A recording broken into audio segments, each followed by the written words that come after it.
Her books include Climbing Toward the Light, Gifts of the Spirit, and Reflections, Finding Love, Hope, and Joy in Everyday Life. Her new book is titled Everyday Miracles, Meditations on Living an Extraordinary Life. It is a collection of pieces gleaned from the very popular essays she writes every month for Prevention magazine.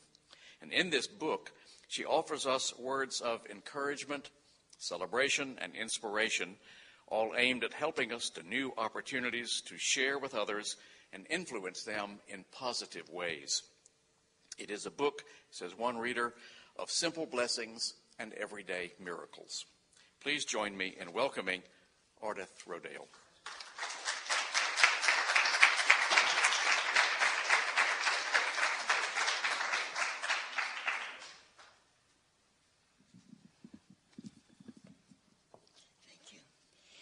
Good evening, everyone. I'm very happy to be here and have the opportunity to share part of my life with you. I am a mother of 5, grandmother of 11, and very active at Rodale Incorporated and also the Rodale Institute.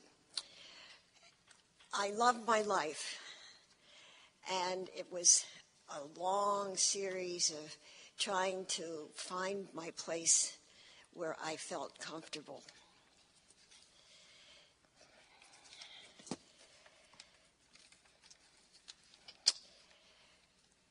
My inspiration comes from nature, children, my family, and being open to new experiences. I was an art supervisor and I taught for 2 years before I was married. And I married into the Rodale family. And when I married my husband, I said, I not only married you, but I married the mission of the family. And I have been true to that. I've been writing for Prevention magazine for 12 years. And I started in September of 1995. My life was filled with a lot of ups and downs. And perhaps the hardest of all the experiences was the death of my son David at the age of 30 from AIDS. That caused me to take a whole new look at life and realized that I needed to go out into the public and share David's story. He was an artist, a gourmet cook, a master weaver, a composer, and he was just the most wonderful son. And I needed to go out into the public to share the story to help people understand. My story was called A Mom's Story. I must have been able to speak to perhaps 5,000 people throughout the whole time that I was speaking, telling David's story. The youngest class that I spoke to were 5th graders. And only one person in all that time gave a negative response to me. So I'd like to say that Prevention is the 11th largest magazine in the country and reaches approximately 10,500,000 readers every month. We also publish Men's Health, and we are now publishing 36 editions in 48 countries. And we're looking to expand further in the markets of India, Brazil, and Southeast Asia. We publish titles in the categories of health, fitness, environmental issues, sports, narrative, nonfiction, biography, memoir, parenting, inspiration, home arts, and more. And Rodale has the largest private health library in the United States. So I'd like to tell you a little bit why I started writing these stories and these books.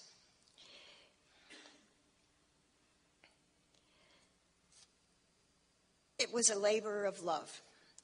I have kept a diary since I was in high school, and it's been most helpful because I plotted the joys of my life and the hard times that I had in life. And then I would go back and read them and expand my knowledge and how I could be a better person in life and how I could reach out to help other people in a better way. This book that I have here, which I'm promoting today, is Everyday Miracles, Meditations on Living an Extraordinary Life. And it's in several different parts. In fact, 8 different sections. Part 1 is Living and Loving Every Day. Part 2 is Celebrating Youth. Part 3 is Giving Thanks. Part 4 is Encouraging Hope. Part 5, Caring for Yourself and Others. Part 6, Feeling the Seasons. Part 7, Taking Action. And Part 8, Dreaming.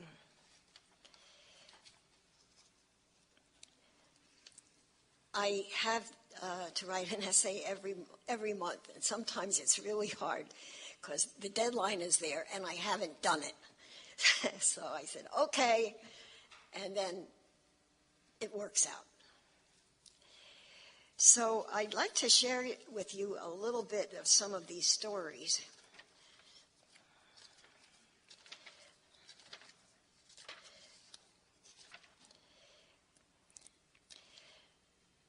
Many days lately seem to be too filled with stuff. I asked a young man yesterday how his day went, and he said, it started bad and ended bad. It's all work. Sometimes I feel like this, and I'm sure you might too. Another young man at our company recently said, I can't believe that people a few doors away from me send email messages instead of coming to talk to me face to face. Seeing a smiling face can be a moment of joy. I remember the words from a poem by William Wordsworth. The world is too much with us, late and soon, getting and spending, we waste our powers. Little we see in nature that is ours. We have given our hearts away, a sordid boon. For this, for everything, we are out of tune. Some days I felt like this, and I felt that I had to break the pattern. There's a house in the woods where I sometimes go. The warm sun was streaming in the window. I pulled a chair to shed my cares instantly and savor moments of joyful peace. It was as if the world stood still. There was not a sound to be heard. I tried to get in tune with myself and the world. There are such little things that in our rush we might overlook that can bring joy. Picking one flower, even if it's a dandelion, can change the tide of our exhausting thoughts. Look around to see what natural joys you can discover. The way you start your day can direct your thoughts to those of joy. How about giving your partner, child, or pet a good morning hug instead of rushing out to the day's activity? This act of love can bring a feeling of warmth for both of you that can stay with you all day long. It's a moment of joy knowing that you are cherished. Tell you that you are loved and are a special treasure, a child of God. Living alone, I have found a way to bring joy at the end of the day.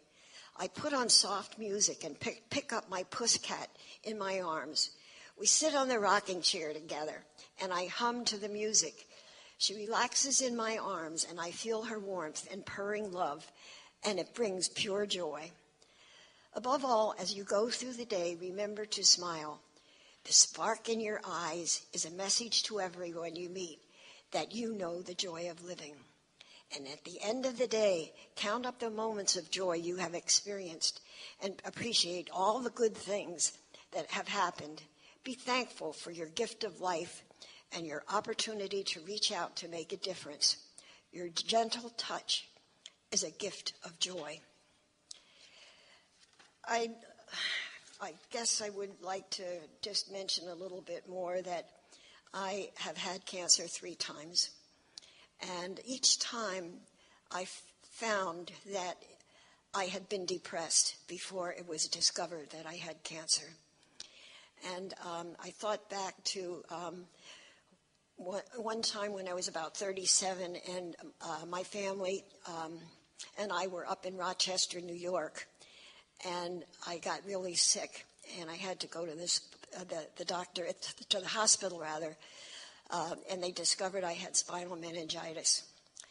And it was really some experience, because the doctor said to me, I can't understand what's wrong.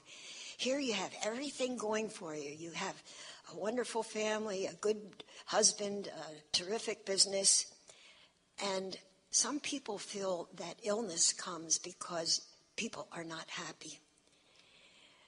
And then the doctor said, "What are your thoughts?" And I couldn't answer him. And I realized that I was sad. I was sad because I forgot who Artie was.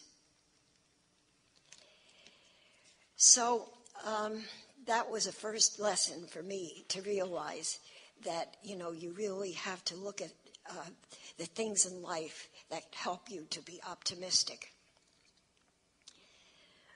I had cancer again.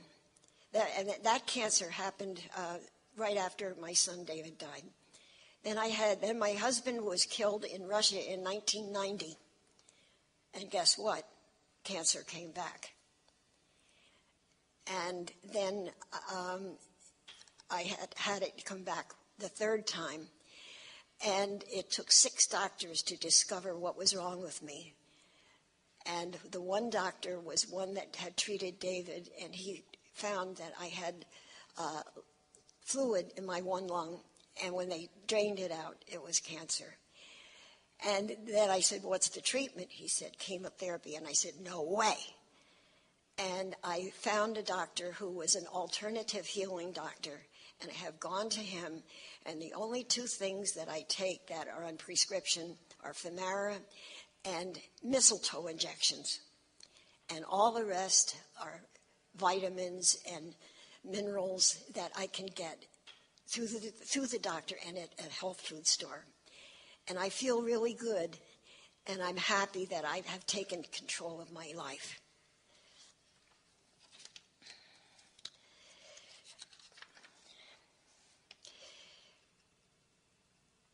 Sometimes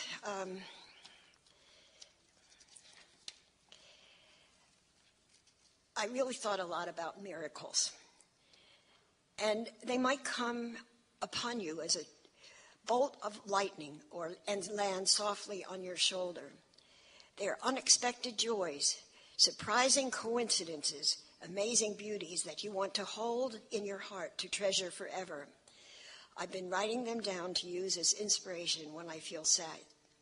In the past year, I have found miracles beyond measure, and a lot of it has to do with the readers of Prevention, who are my cheerleaders. Many have found gleanings of ideas and inspiration from what I have shared from my heart.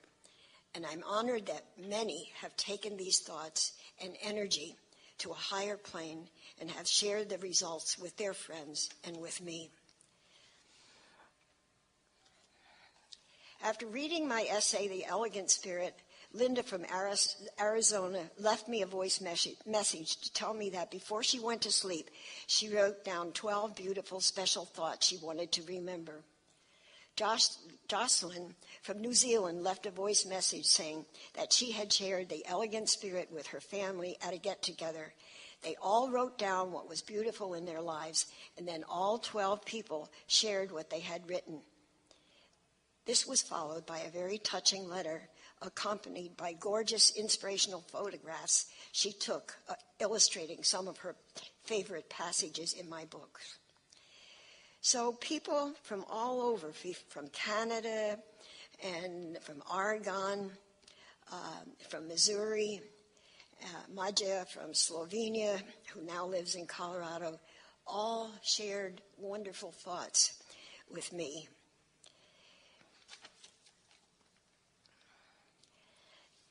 I'm very much involved with a group of people from Japan.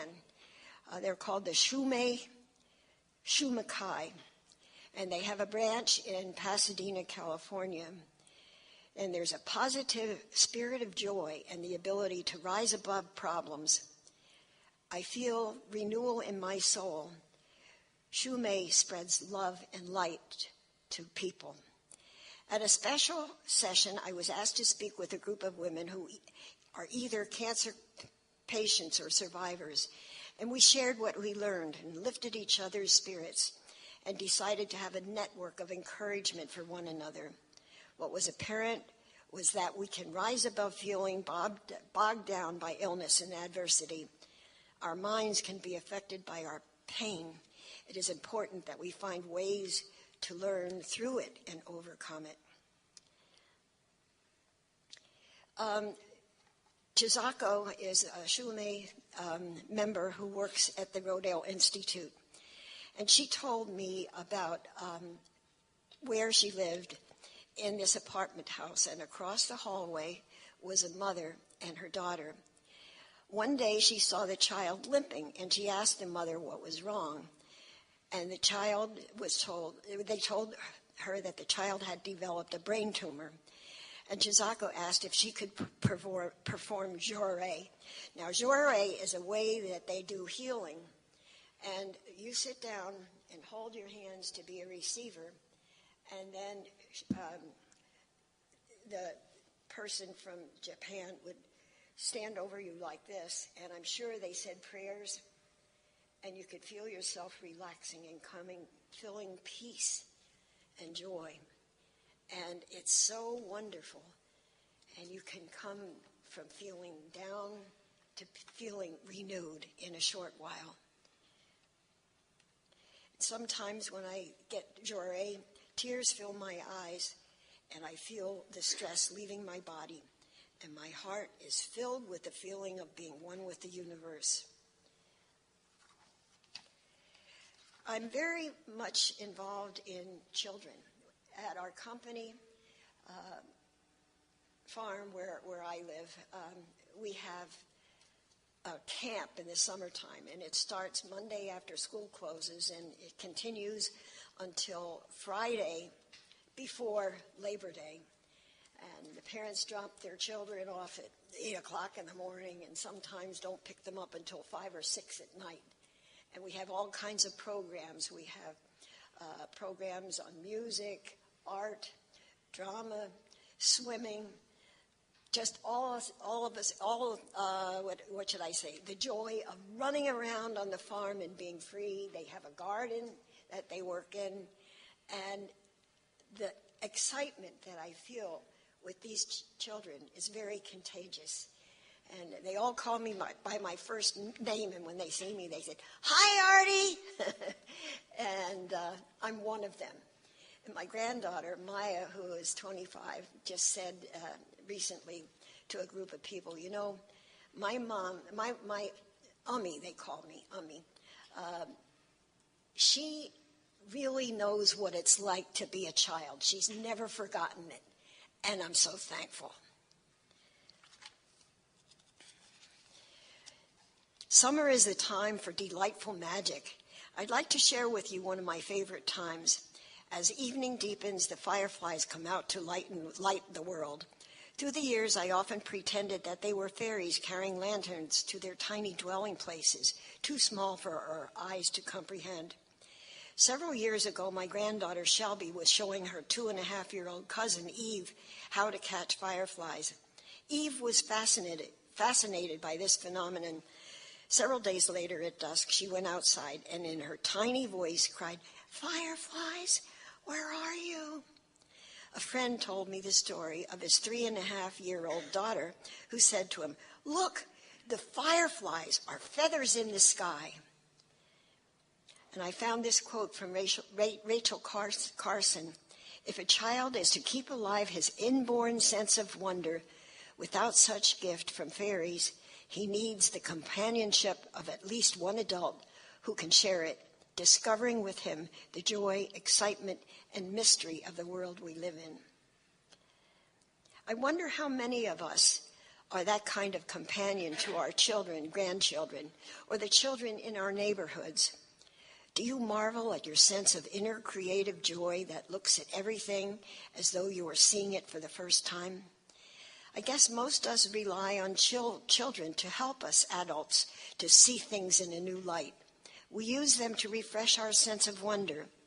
Let's also find joy in helping them fuel their creativity with an exciting adventure to embark on together hand in hand. One of the things that I have done when people have a death in their family is I send them a prism. And the prism is about like this big, and I put it on fish line. And with it goes a note that would they please hang the prism in the window, and when the sun comes in, they'll see rainbows dancing. And let this be a reminder that even though their loved one isn't here anymore, their spirit is alive and well, dancing in the hearts of all those people that they left behind. And a week doesn't go by that I don't hear from someone out in the community, hey, you know that prism that you sent me? I still get the butterflies floating all around, and it makes me feel good. So, how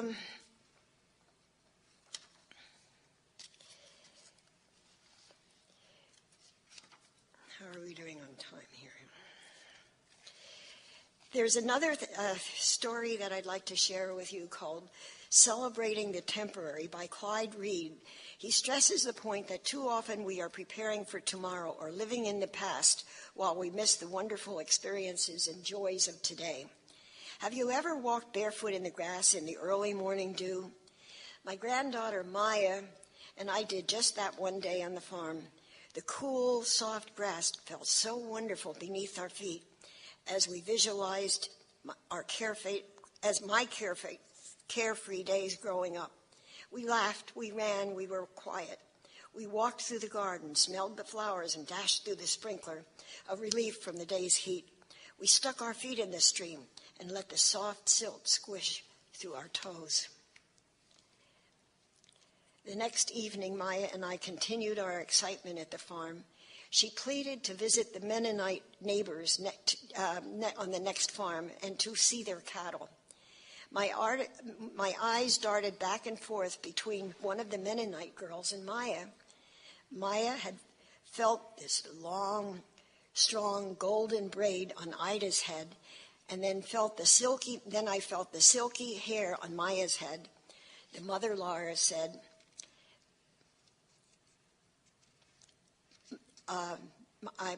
my hair is almost invisible on my Mennonite cap. But with smiling pride, she said to us, you know, my hair is like Ida's, and when I let it down, it touches my waist. It was my turn to admire. We headed back, stopping to see one blue egg in a robin's nest, and finally enjoyed a bath to wash away the grime, but not the memories.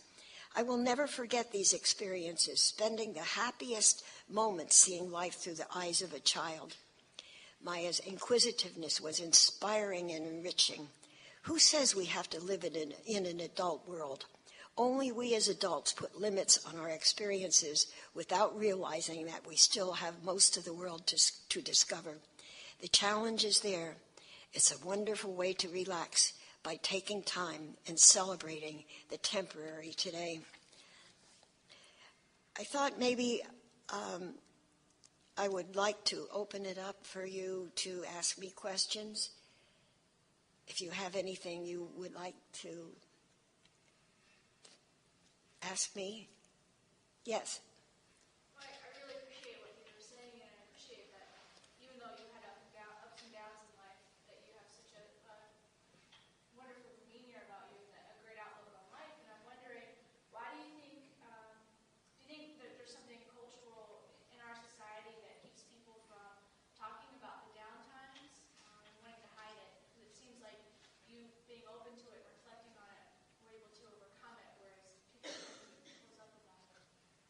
Only by airing your feelings and sharing them with other people can you grow.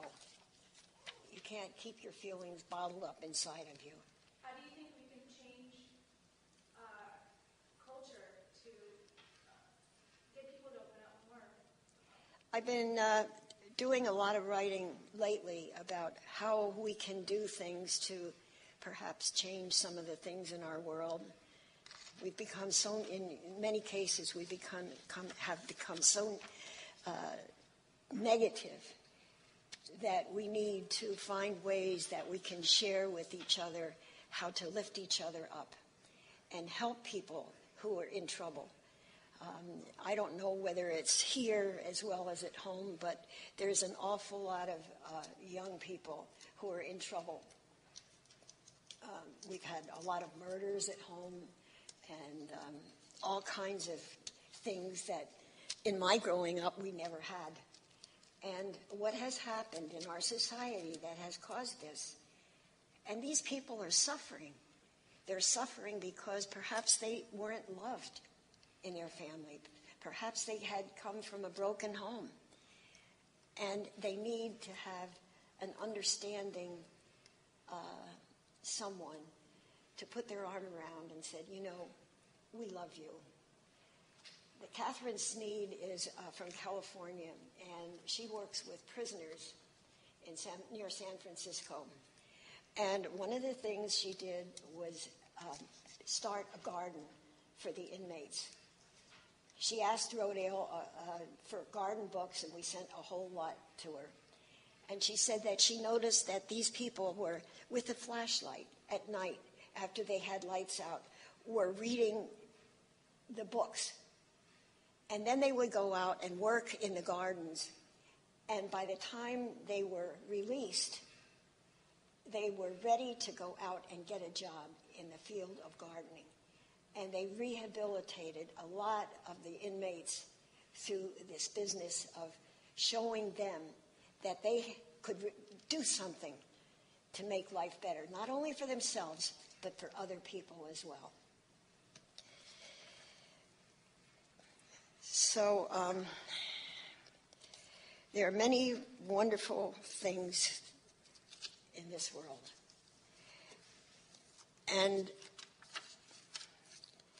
here we are in autumn, and I noticed that the leaves are changing very fast here, and I heard it's because of all the dry spell. And we're having leaves changing at home in Pennsylvania for the same reason, because things are so dry. Come, little leaves, said the wind one day, come over the meadows with me and play. Put on your dresses of red and gold. Summer is gone and the days grow cold. Imagine a perfect autumn day. It is truly a magical time of the year, with trees dressed in their finest array of colors, gold, green, orange, and red. There are so many things to be thankful for. Changing seasons help us to evaluate where we have been, what we want to remember, and how we plan to grow. As I watch the dancing of the falling leaves, I think of how short their lives are, perhaps 6 months. The sun is playing hide and seek with them, peeping in and out of billowing clouds in a bright blue sky.